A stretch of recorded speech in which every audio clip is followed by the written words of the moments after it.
예, 안녕하세요. 이제 13주차 첫 번째 사례입니다. 예. 지금까지 벌써 약 한 24편 정도의 사례를 벌써 다루셨는데, 이제 여러분들도 전문 상담가가 되셨을 것 같아요.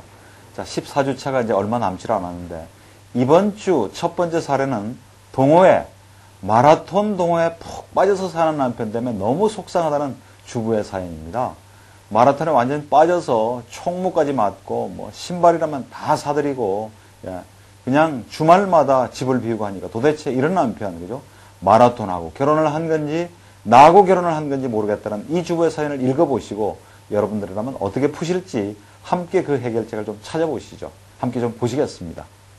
초등학교 4학년, 1학년 남매를 둔 전업주부입니다. 우리 남편을 어떻게 해야 할까요? 저하고 결혼한 건지 마라톤하고 결혼한 건지 매일 10km에 매주 동호회 모임이다 각종 대회다 해서 남편 얼굴을 볼 수가 없습니다. 신발만 해도 10켤레에 마라톤과 관련된 거라면 다 사드리고 동호회 모임 총무를 맡은 지 5, 6년 왜 자기만 그렇게 다 뒤치다꺼리를 해야 하는 건지 이제는 더 이상 참을 수가 없습니다. 예, 마라톤에 빠져서 사는 남편. 도대체 마라톤하고 결혼을 했는지 나하고 결혼을 했는지 모르겠다는 주부의 안타까운 심정입니다. 제가 한때 마라톤을 해봐서요. 이 심정 알 것 같아요. 예. 마라톤 이게 참 좋은 운동이죠. 예. 그런데 이게 기록 경기라서 계속 기록에 욕심을 그렇게 사람들이 부리더라고요.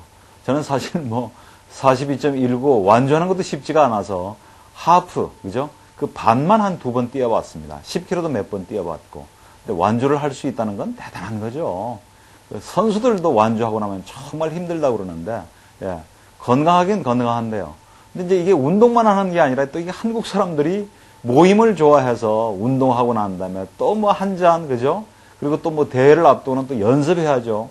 그리고 적당히 하면 좋은데 이게 또 도가 지나쳐서 국내 대회로는 성에 안 차는 거죠. 그래서 막 열심히 갈고 닦아가지고, 뭐 예를 들면 보스턴 마라톤인데, 뭐 사하라 사막에서 하는 어떤 마라톤.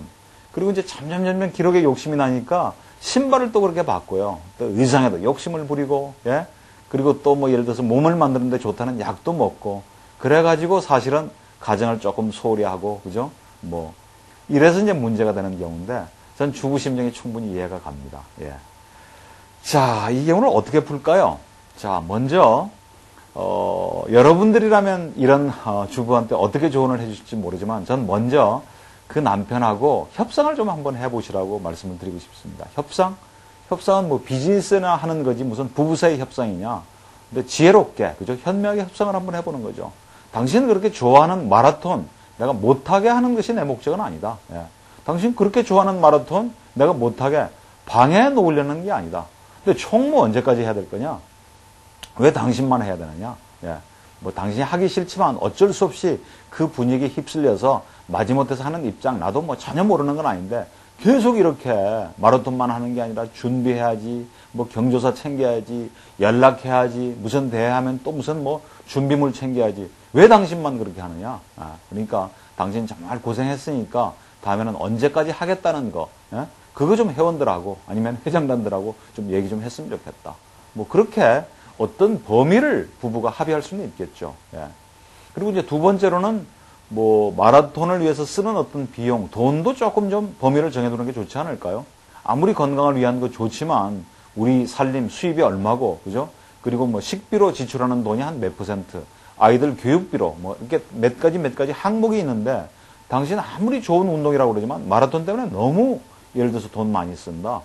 회비야 뭐 얼마 안 되지만 마라톤 뭐 참가비 내야지, 뭐 또 옷 사야지, 멀쩡하게 있는 신발 또 자꾸 이 신발 저 신발 사 신고, 그리고 끝나고 나서 또 술 한잔 한다고. 그래서 너무 지나치다. 그래서 당신이 마라톤을 위해서 쓰는 비용 한 달에 얼마 이상 넘기지 않기. 뭐라든지. 아니면 시간도 마찬가지 아닐까요? 일주일에 한 번 정도, 예, 뭐 정모라 그러죠. 정모. 정기적인 모임. 그건 좋다. 근데 뭐 수시로 또 번개하지, 또 뭐 또 누가 불러내면 또 술 한잔 해야지. 왜 그렇게 지나치게 뭐 당신 인생에 당신 삶에 마라톤이 다냐. 나도 있고 애들도 있고 당신이 수행해야 될 역할 남편으로서의 역할도 있고 아버지로서의 역할도 있고 또 직장에서 직장인으로서의 역할도 있으니까 시간 하루에 뭐 일주일에 몇 번 이상 넘기지 않기 뭐 그렇게 합의할 수 있지 않을까요? 그게 쉽지는 않을 겁니다. 그렇게 정해놓고 또 어기면 어떻게 할 거냐. 그래서 어겼을 때 그 약속을 어겼을 때 그럼 남편한테 그죠? 서로 어떻게 벌칙을 정할 건가. 그것까지를 약속할 수 있으면 대단히 좋을 것 같아요. 자, 그리고 두 번째로는 마라톤을 하는 남편의 물론 그 때문에 속상한 점도 많겠지만 긍정적인 면을 좀 보셨으면 좋겠어요. 예, 긍정적인 측면을. 예, 일단 술 아니죠. 예, 술에 막 빠져가지고 그 때문에 고민하는 아내들도 많거든요. 예, 노름에 빠졌다. 예, 예를 들면 게임에 빠졌다. 예, 뭐 이런 거 많잖아요. 어떤 정말 우리가 금지해야 될 어떤 그런 중독에 빠지는 것에 비해서는 마라톤에 좀 빠진 거. 부인이 생각하기에 약간 좀 정도가 좀 지나쳐서 그렇지 나쁘지 않죠. 건강에도 좋고요. 예. 그리고 그 마라톤을 10km, 뭐 하프 완주할 수 있다는 것은 우리 남편이 대단히 건강하다는 겁니다. 예. 얼마나 좋으세요. 예. 그리고 뛰어낸다는 그 사실 자체만으로도 이미 건강 진단을 받은 건데 물론 이제 너무 지나치게 해서 몸이 상한다든지 그래서는 이제 물론 안 되겠지만 그래서 좋은 쪽으로 좀 생각을 한번 해보시죠. 다른 것 때문에 내가 속을 썩인다면 그죠? 예. 막 술에 빠진다든지 뭐 노름에 빠진다든지 그건 정말 막아야 될 거지만 어떤 면으로 보면 이게 긍정적인 정도가 아니에요. 그죠? 그래서 좋은 측면으로 보면 그래도 낫다. 예. 술 때문에 속 썩이는 남편 뭐 도박하고 그죠? 또 뭐 여자 외도에 빠져가지고 그냥 막 내 속을 막 뒤집어 놓는 그런 남편에 비해서는 그래 마라톤 내가 인정하자. 뭐 이렇게 생각할 수도 있잖아요. 예. 그래서 좋은 쪽으로 좀 생각을 하셨으면 좋겠어요. 그리고 계속 누군가한테 총무를 맡길 만큼 그건 능력을 인정받는다는 얘기입니다. 능력 인정받으면 뭐예요? 돈이 생겨요? 뭐가 생겨요? 아 진짜 그런 거 아무 도움에도 안 되는 그런 쓸모도 없는 그런 총무 같은 거 안 했으면 좋겠어요. 물론 사연을 보내주신 분 심정이야 그렇겠지만 그래도 총무 역할을 원만하게 해냈기 때문에 완수했기 때문에 또 부탁을 하는 거거든요. 물론 그것 때문에 부인은 아내는 화가 나시겠지만 우리 남편 또 그래도 누구하고 어울려도 그런 것을 잘 수행할 수 있는 그죠? 그런 원만한 어떤 대인관계 능력이 있는 남편이구나. 또 그렇게도 좀 인정을 좀 해주시고요. 그래서 그런 면은 또 오히려 찾아서 인정해 주시고 칭찬도 좀 해주실 필요가 있을 것 같습니다. 자, 그리고 이제 뭐 서로 부부가 대화를 해서 뭐 함께 할 수 있는 운동이나 취미를 한번 만들면 좋지 않을까요? 예. 남편이 그렇게 좋아하는 운동, 뭐 사연 주신 분이 함께 할 수 있으면 더 좋겠죠. 아이고, 마라톤? 맞자만 들어도 난 아주 딱 질색이다. 난 쳐다보기도 싫다. 물론 뭐 그런 심정일 수도 있어요. 그러나 남편이 정말 마라톤 좋아할 때 아내가 나하고 함께 마라톤을 해준다면 물론 이제 뭐 체력에 따라서 남편은 뭐 완주를 하거나 하프만 뛰고 부인은 초보니까 10km만, 5km만, 그죠? 너무 무리할 필요 없잖아요. 예. 자기 체력이 허락하는 범위 내에서 큰 돈 안 드니까요. 예를 들면 운동 중에도 뭐 골프 같은 거 빠졌다. 만만치 않게 돈 듭니다. 일단 골프장에 나가서 내야 되는 그린피도 만만치가 않고요. 또 그늘집에 가서 먹는 거, 또 끝나고 바로 집에 들어옵니까? 술 한잔 해야죠. 또 더러는 그걸 가지고 또 내기를 해요. 이미 그걸로, 거기다가 골프채도 바꾸고, 국내만 다니나 해외 가거나, 뭐 꼭 골프가 아니더라도, 뭐 스키라거나, 자전거라거나, 돈이 많이 들어가는 스포츠에 비해서, 그래도 마라톤은 상대적으로 비용이 덜 들어가는 거죠. 자기 몸으로 또 운동을 하는 거니까. 그래서 그런 면에서 부부가 함께 마라톤을 할 수 있으면 참 보기 좋죠. 남편이 얼마나 좋아하시겠어요. 난 싫다. 마라톤은 막 무슨 이유를 들어서 난 싫다. 그럼 굳이 마라톤 하실 필요가 없이, 그죠? 좋아하는 마라톤은 남편이 하고, 또 내가 좋아하는 건 내가 하고, 그러면서도 두 부부가 함께 할 수 있는 운동이나 취미를 한 가지만이라도 한번 좀 발견을 해보세요. 무수히 많은 취미 운동 있잖아요. 그 중에 한 가지 정도 부부가 함께 할 수 있는 게 있으면 참 좋겠죠. 예. 부부가 함께 할 수 있는 취미나 운동, 그러면서 끊임없이 상호작용하고 대화 나누고, 그래서 그것을 통해서 즐거움을 찾을 수 있다면, 이건 뭐 정말 금상첨화입니다. 그런데 그런 취미나 운동을 발견하기가 힘들면 차선으로 남편이 그렇게 좋아하는 마라톤을 인정해주는 겁니다. 지지해주는 거예요. 그래서 실컷 마라톤을 통해서 스트레스를 좀 풀고 기분 좋게 시간을 갔다 오면 다시 집에 들어와서 어떻게 하면 가족을 위해서, 아내를 위해서 더 잘할 수 있을까? 아니에요. 우리 남편은 실컷 놀고 와서 그냥 피곤하다고 잠만 자고요. 그러니까 제가 마라톤을 싫어하죠. 뭐 그런 부부도 있겠지만 자기의 정말 취미를 인정해주고 지지해주고 그죠? 그랬을 때 남편은 조금 사람이란 미안한 것도 있겠죠. 더 잘하고 싶도록. 그걸 끌어내는 게 또 지혜 아닐까요? 아니면 마라톤을 함께 하지 않으셔도 좋아요.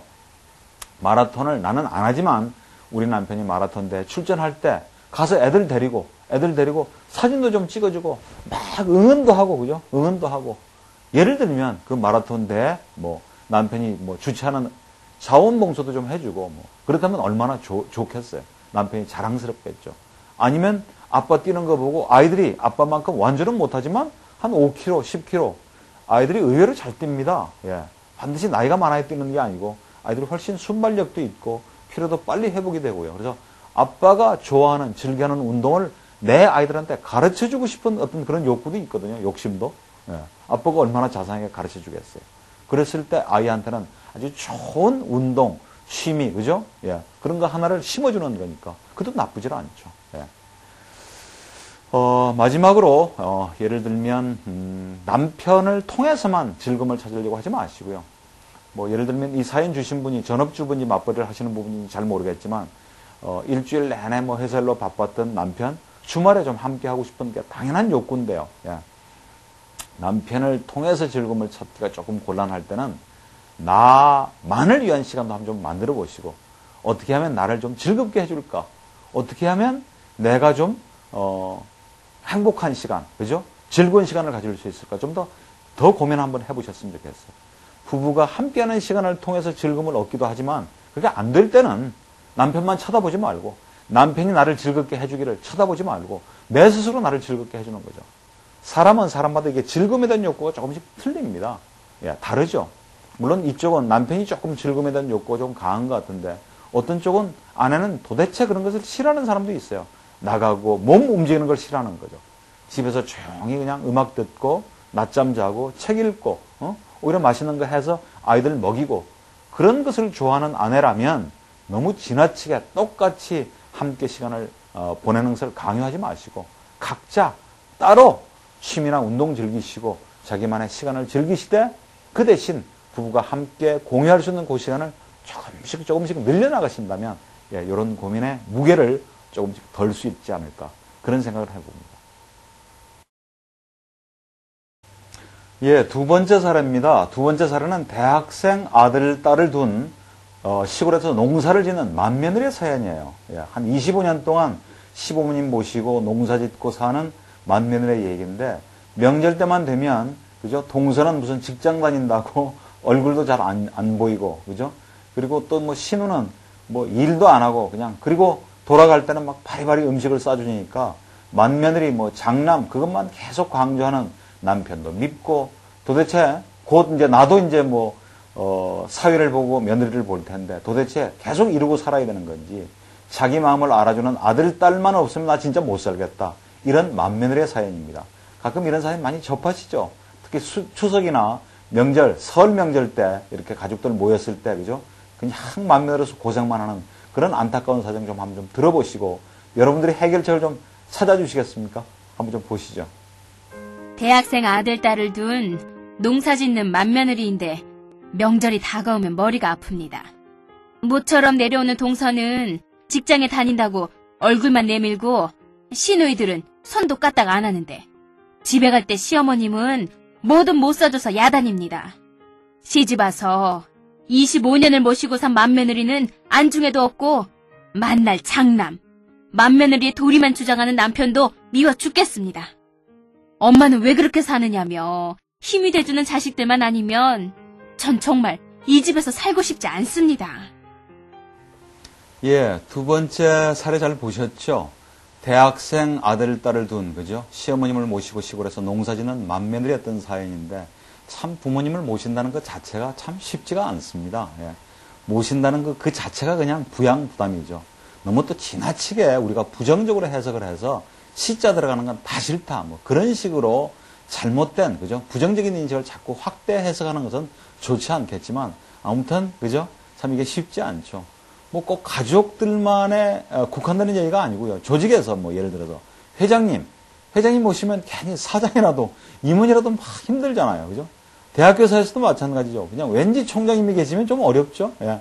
그와 마찬가지로 부양부담감이 있는 겁니다. 뭐 미루어 짐작이 되는데요.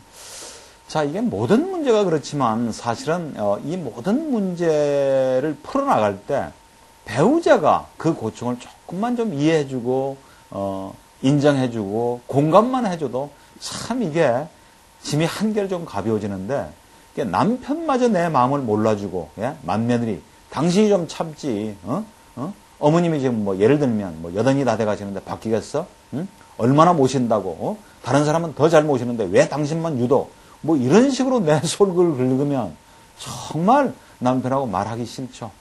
그래서 오히려 이제 자칫 화가 나니까 짜증이 나고 내가 막 스트레스가 쌓이니까 남편한테 막 뭐라고 비난하고 막 원망하고 좋은 소리가 안 나가는데 사실은 그럴수록 이 문제를 풀기 위해서는 남편하고 대화하셔야 돼요. 나 너무너무 힘들다. 예. 꼭 몸이 힘든 것 말고 꼭 몸이 힘든 것 말고 나 너무 좀 억울하다. 나도 이제 60을 이제 바라보고 곧 좀 있으면 뭐 사위도 보고 며느리도 보고 이제 나도 나이가 되는데 언제까지 우리가 이렇게 모셔야 되느냐. 장남 뭐 맏며느리라고 해서 우리가 뭐 특별히 뭐 받은 게 있느냐. 근데 왜 맨날 의무 할 도리를 얘기할 때는 꼭 장남 맏며느리 하느냐. 예. 물론 이게 명절 전후해서 가족들이 또 함께 모이니까 이런 어떤 갈등 같은 거 불화가 조금 좀 증폭되는 경향이 있는데 제가 요 마지막 말미에는 그죠? 명절에 대해서 어떻게 하면 명절을 즐겁게 보낼 건가 하는 문제를 잠깐 좀 얘기를 하겠습니다. 먼저 그 고충을 남편한테 얘기를 하라는 거죠. 난 너무너무 몸도 힘든 거지만 좀 억울하다. 왜 똑같은 동서가 있는데 손아래 동서는 직장에 다닌다는 이유만으로 모든 걸 다 면제해 주느냐. 응? 맨날 명절 때만 되면 직장 핑계대고 거의 늦게 나타나가지고 자기는 음식 준비해오지도 않고 해놓은 거 먹기만 하는 거. 내가 속이 좁은 게 아니라 난 너무너무 얄밉다. 그리고 어머님도 그러시지. 나도 우리 친정에 가면 다 귀한 딸인데 어떻게 신우이는 와서 손 하나 갖다 가는 거 그대로 보시면서 왜 며느리만 그렇게 시켜 먹는지. 그 딸도 또 누군가 가면 다 며느리 되는 거 아니냐. 물론 며느리를 친딸처럼 챙겨주기를 바라는 건 내가 아니지만 해도 너무한다. 뭐 그런 얘기를 남편을 막 원망하듯이 비난하듯이.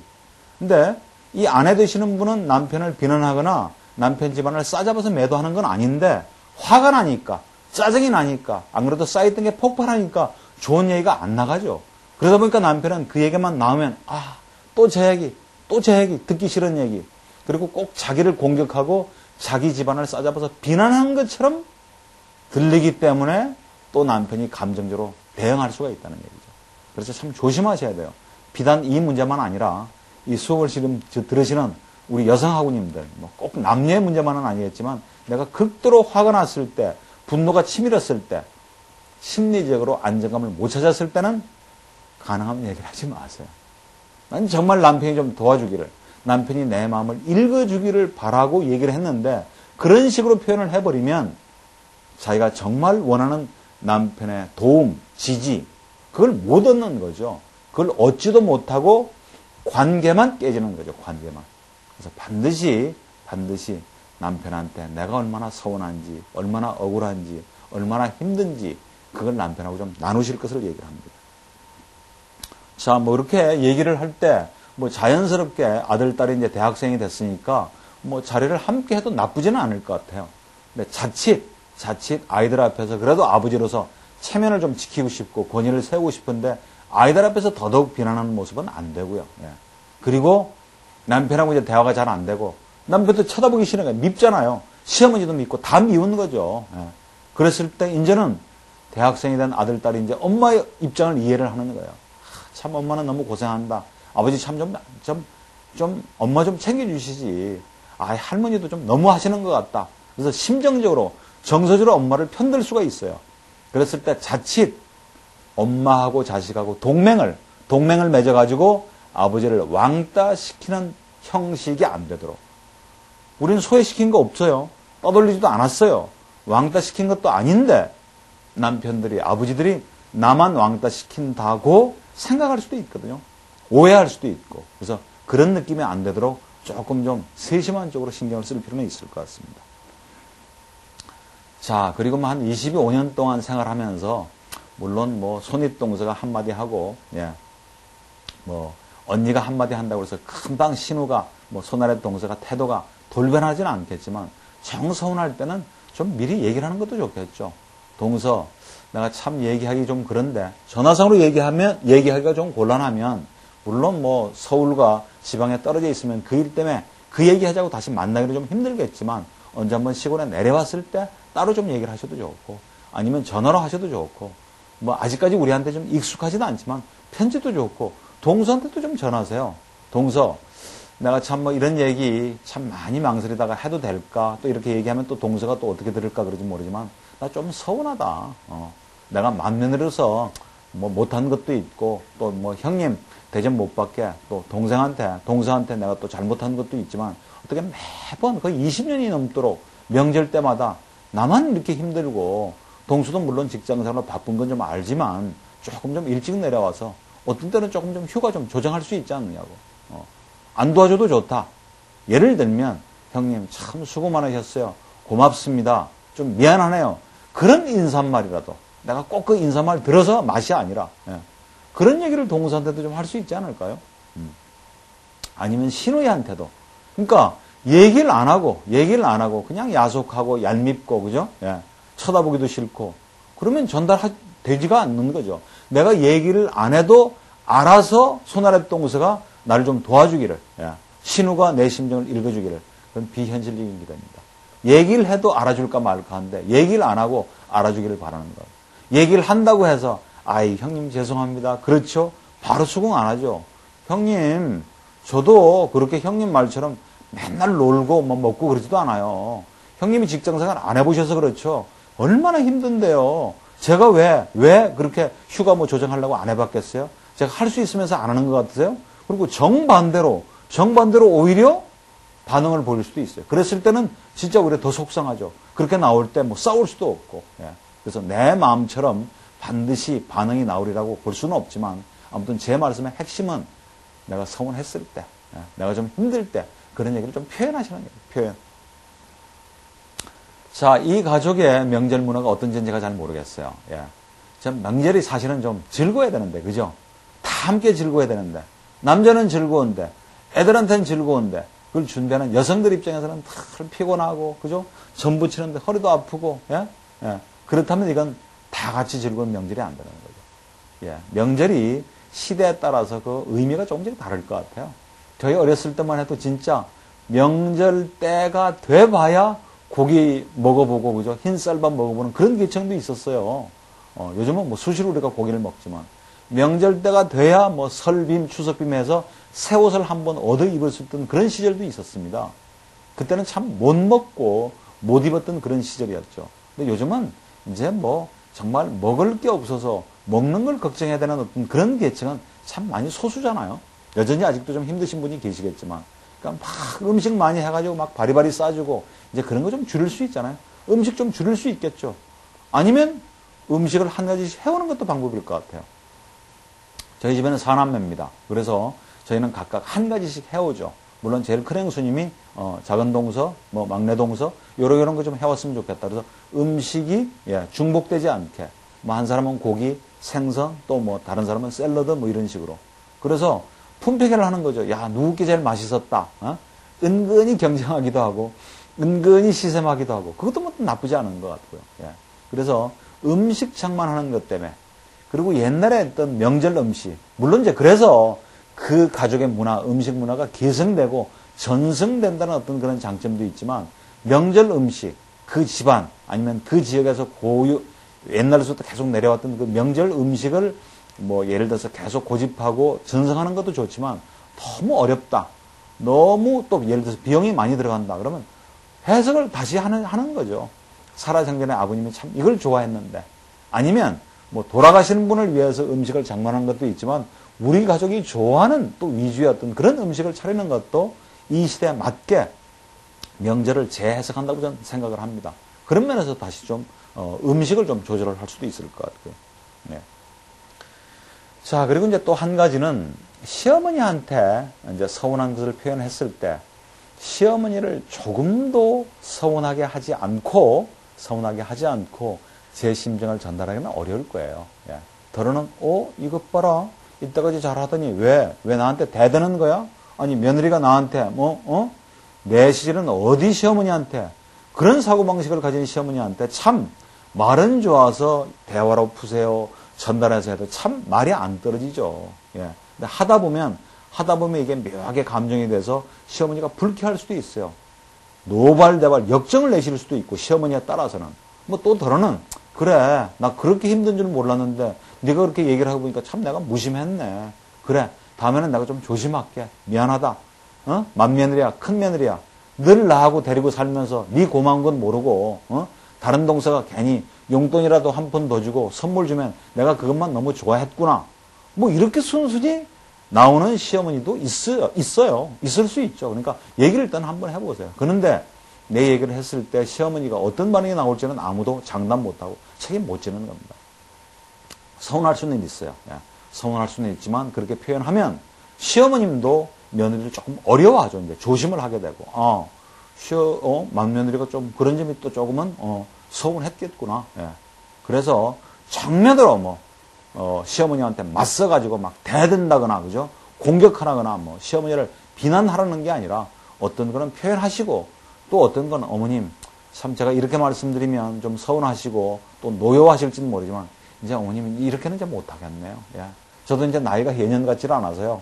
어머님 앞에서 이런 말씀드리기 참 조심스럽습니다. 이제 곧 내일 모레 저도 이제 예수님입니다. 예. 어머님 앞에서 죄송한데 저도 이제 예전 같지는 않아서요. 허리도 아프고요. 어머님 이제 좀 음식 좀 줄였으면 좋겠습니다. 어머님 이제 나 이제 안 할래요. 못 할래요. 예를 들면 좀 막역한 사람이 좀 어리광도 부리고 그죠? 예. 뭐 그런 식으로 좀 한번 풀어보는 것도 도움이 될 것 같네요. 자, 그리고 또 한 가지는 참 이렇게 너무 효자라서 장남으로서의 도리를 잘하는 남편 만나서 오히려 이 아내 되시는 분이 좀 힘든 점도 있겠지만, 그죠? 그래도 조상 모시는 거 깍듯하고, 장남이라서 특별히 더 대접받은 건 없는데도 불구하고 장남으로서의 도리를 최선을 다하는 남편, 나쁘지 않습니다. 좋은 쪽으로만 보면. 우리 아들, 딸한테 모델이 되기도 하고요. 예. 그리고 그것을 보고 자란 우리 아들, 딸이 또 우리 남편을, 또 나를, 부모 대하기를 또 어떻게 대할 건가. 이렇게 좋은 쪽으로만 보면 진짜 부모한테 효도하고 막대 먹고 맨날 손이나 벌리고 행패를 부리고 부모님을 폭행하는 그런 자식도 있잖아요. 예. 왜 그런 자식하고 비교하세요? 예? 그건 아주 극단적인 사고죠. 물론 그렇지만 그런 자식도 꽤 많습니다. 예. 그러니까 정말 우리 남편 때문에 내가 좀 힘든 측면도 있지만 참 착하고 도리 열심히 하는 우리 남편 좋은 측면을 다시 한번 좀 돌아보시면 우리 자식한테 또 모델이 되는 거죠. 또 그렇게 선하게 잘했기 때문에 그 뒤끝이 또 좋다는 믿음을 좀 가지셔도 좋고요. 자, 그래서 모두가 다 함께 즐거운 명절을 만들기 위해서 음식을 좀 줄인다거나 음식을 각자 해온다거나 아니면 일할 때 좀 같이 일하고 쉴 때 쉬면 좋겠죠. 집안의 어른이 그래도 시아버지가 그죠? 예를 들면 야 누구 성수애비 일 좀 와봐. 요즘은 시대가 바뀌어서 부엌일 음식 만드는 거 반드시 여자만 하라는 법 없어. 이제 남자도 좀 도와야지. 음식 만드는 거 못하도 상 차리는 거 먹고 나서 좀 뒷정리하는 거 좀 도와줘. 아니면 가족 간에 게임 해가지고 진 사람이 무슨 설거지하는 그런 것도 좋고요. 예. 그리고 예를 들면 명절 때 조금씩 서운했던 거 그거 그대로 앙금을 갖고 맺힌 거 풀지 못하고 그리고 헤어졌다가 다시 설에 다시 추석에 만나면 얼마나 쑥스럽겠어요. 서로 감정이 좋지 않겠죠. 그래서 조금 안 좋은 감정으로 헤어졌다고 하더라도 바로 누군가 전화 걸어서 형님 제가 죄송해요. 동서 내가 형님 노릇을 못하고 아까는 내가 화를 내서 좀 미안해. 그렇게 앙금을 좀 미리 풀고 설 명절 추석 명절 때 만나면 조금은 좀 더 부드러운 관계를 맺을 수가 있겠죠. 자, 그래서 직접 내가 뭐가 서운한지 직접 표현하실 것, 정말로 내가 뭘 원하는 건지를 전달하실 것, 그리고 가족 모두가 다 함께 즐거운 명절을 맞기 위해서 내가 뭘 준비를 하고 해야 될 것인가를 챙겨보실 것, 그런 말씀을 드렸습니다.